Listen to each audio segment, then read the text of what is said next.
We talked yesterday about licensing content and do you own it or not. John's prediction was that this would lead to more pirating. There's already a lot of pirating. Whatever. Fun article about 20 eye-opening statistics about Tor that you need to know in 2022 for today's Not So Critical update.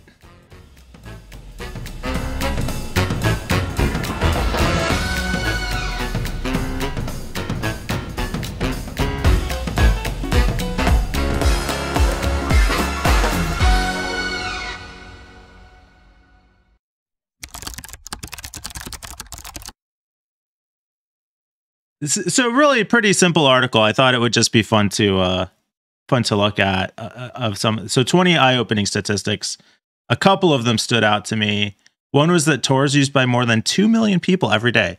Does that seem like a big number or a small number? I thought it was a big number, but now that I'm thinking like 2 million on the entire internet. For Tor though, it's a pretty specialty. How many people are using the internet every day? 3 billion? 4 billion?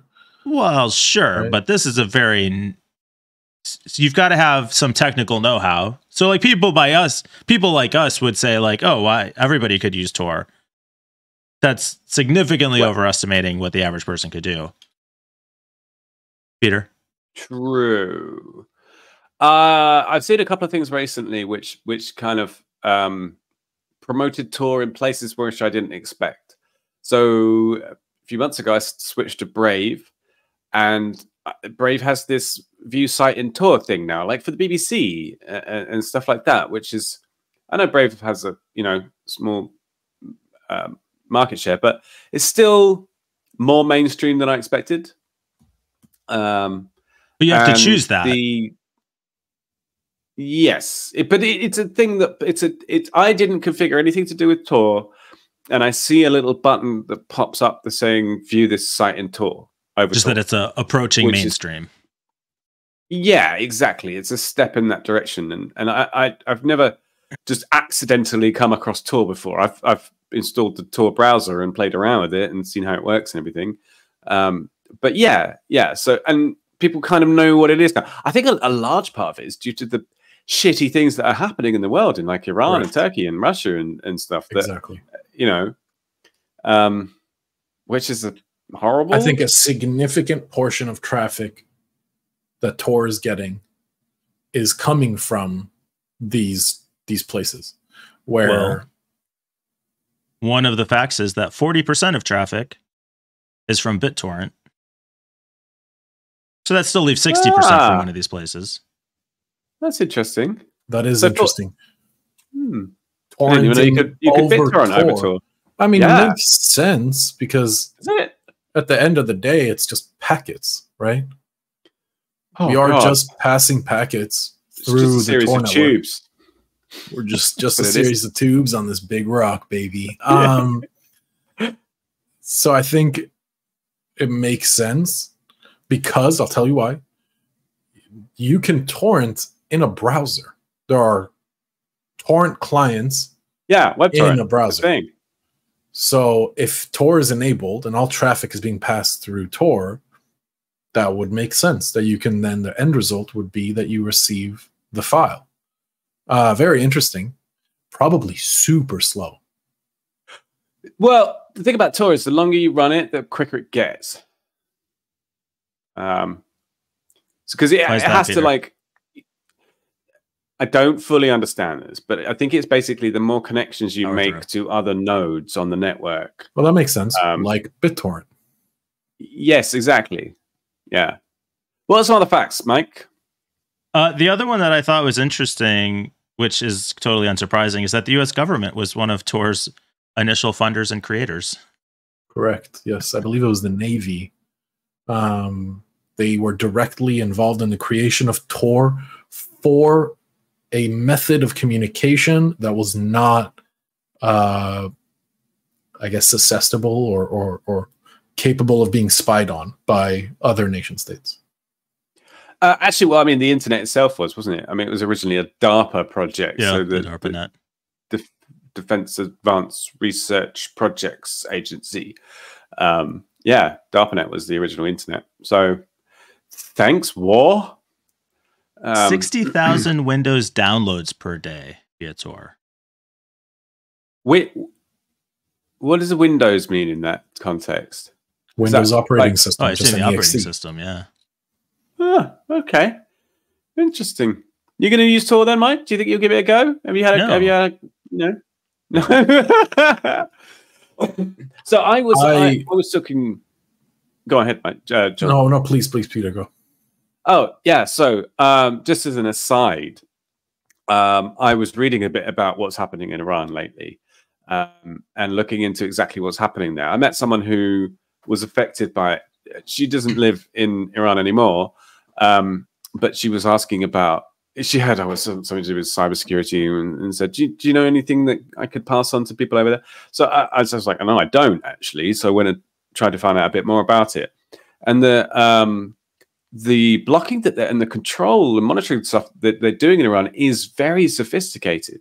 So even back in like 2017, there's a thing called OONet, where they have lots of probes everywhere and they kind of test out different services and see if they're available.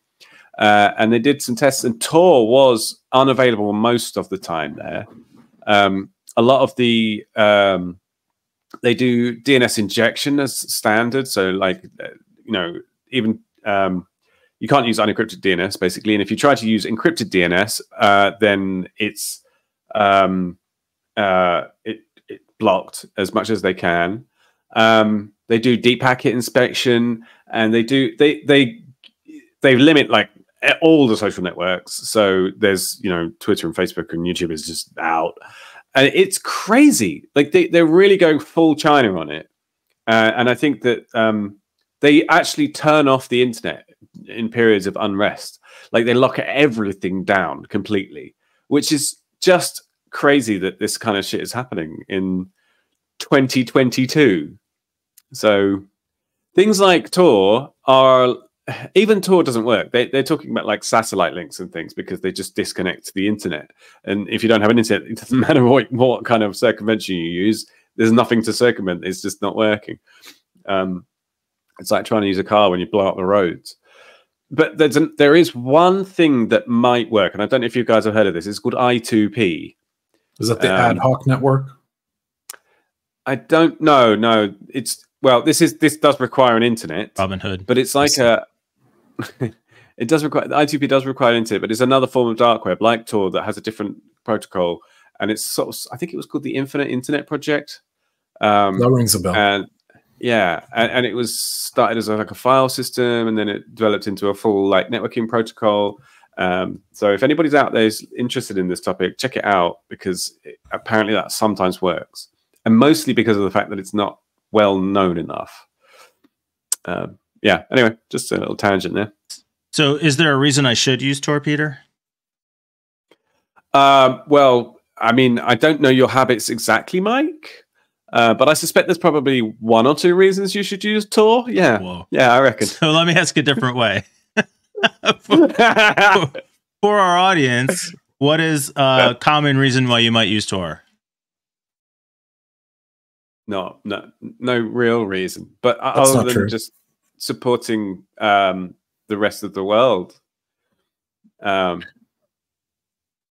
ahead, John. Yeah, sure. So there's some bad reasons and some good reasons, but one good reason to access Tor is maybe you are a labeled dissident or you're a journalist in one of these countries and you need to get information out to the world without being a target or attacked. You would then use something like Tor to communicate. Another form that is now picking up a lot of steam is Signal, the instant messaging application we've talked about a bunch. We're all big fans of Signal, big supporters of Signal, and that is also another thing that is being used to communicate securely. But Tor is used also for bad reasons, like buying drugs online or buying anything online that you shouldn't buy.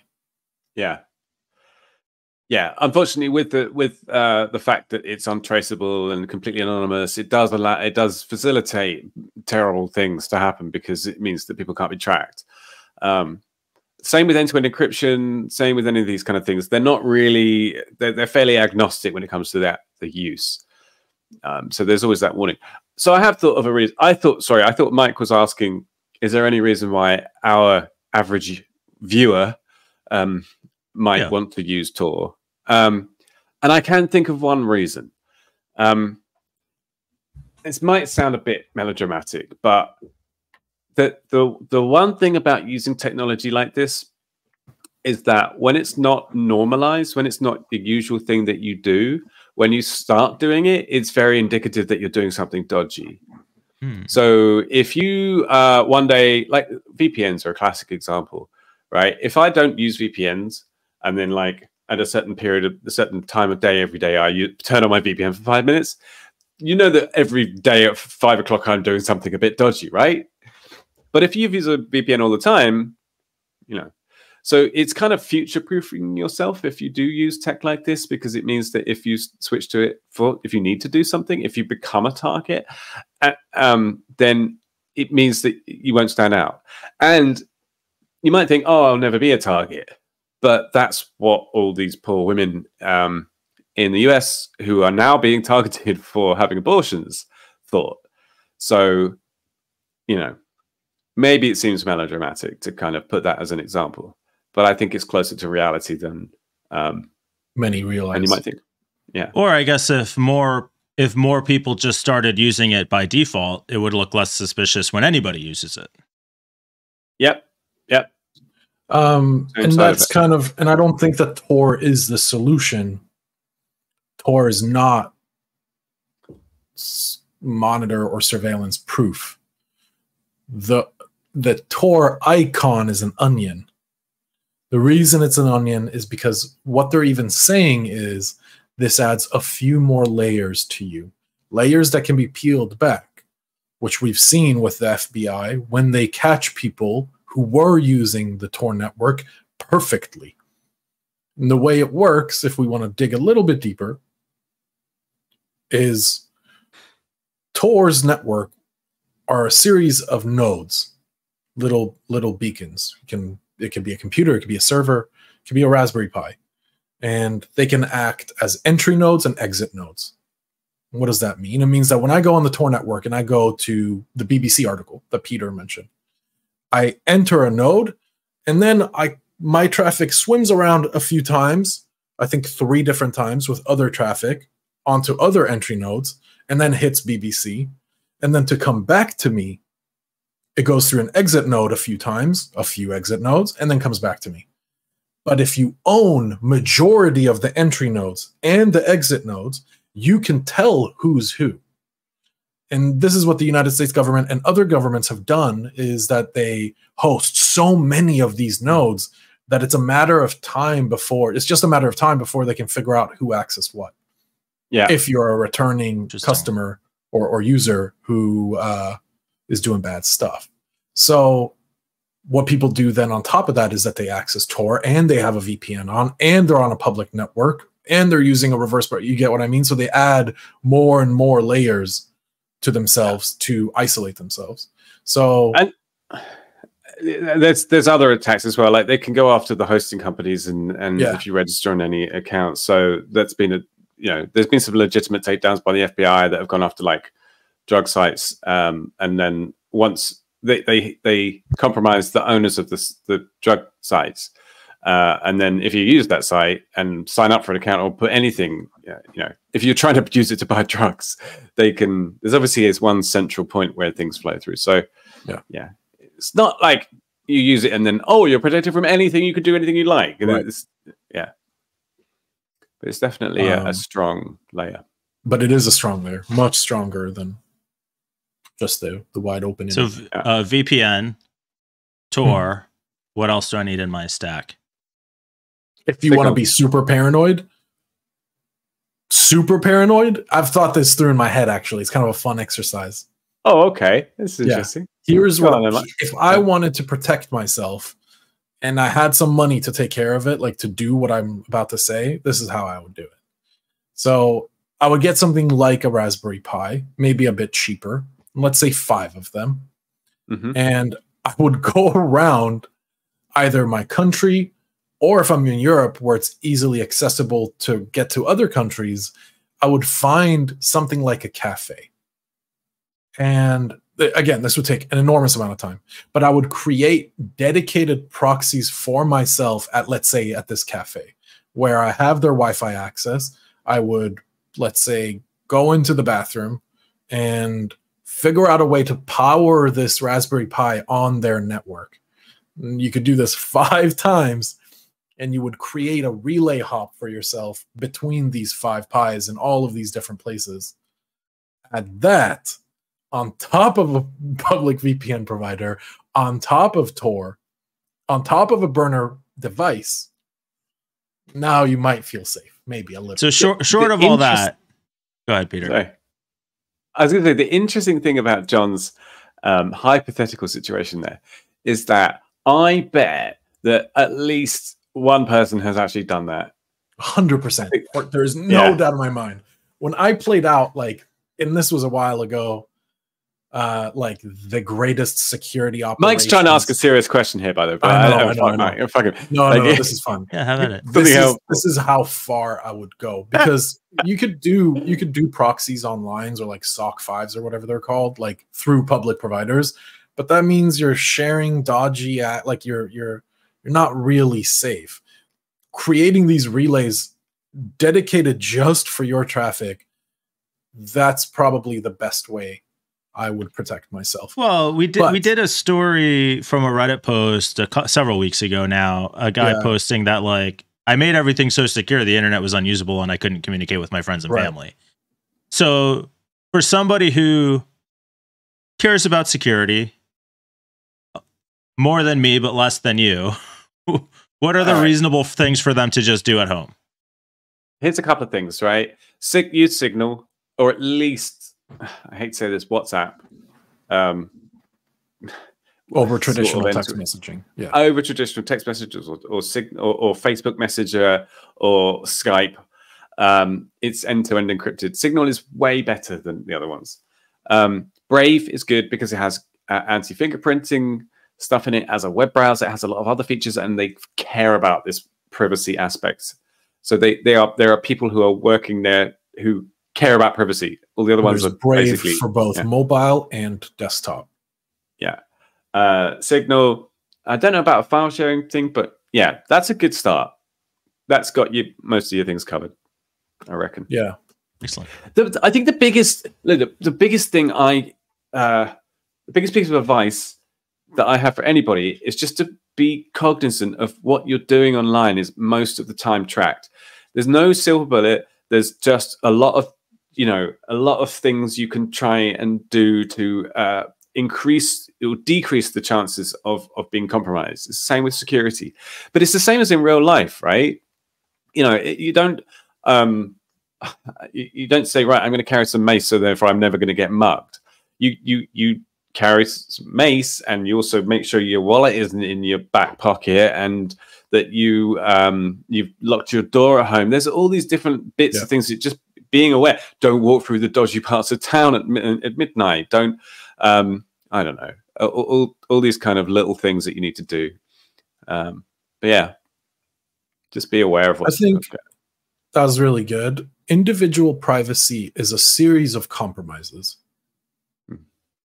Because otherwise you become the person in that Reddit thread where they don't use Discord, because Discord man in the middle is all your traffic, and they don't use WhatsApp because it's owned by Facebook, and they don't use Facebook because it's Facebook, and they're like PGP signing all of their emails, and they're only using Proton Mail, and they're only using this type of operating system, and eventually you can't access the internet. They just won't let you, because you look dodgy, your traffic looks dodgy. And what are you protecting yourself from? Are you trying to isolate yourself from your government? Well, your government's probably seeing all of this anyway. Are you protecting yourself from corporations? The corporations already have all your information just from your friends and family. So it's a series of, what's it worth to me? How much effort should I put into it to use a Google device or use a Google service versus using a privacy-centric service that would turn my life upside down in terms of effort? That's personal security in a nutshell, is what are you willing to compromise on?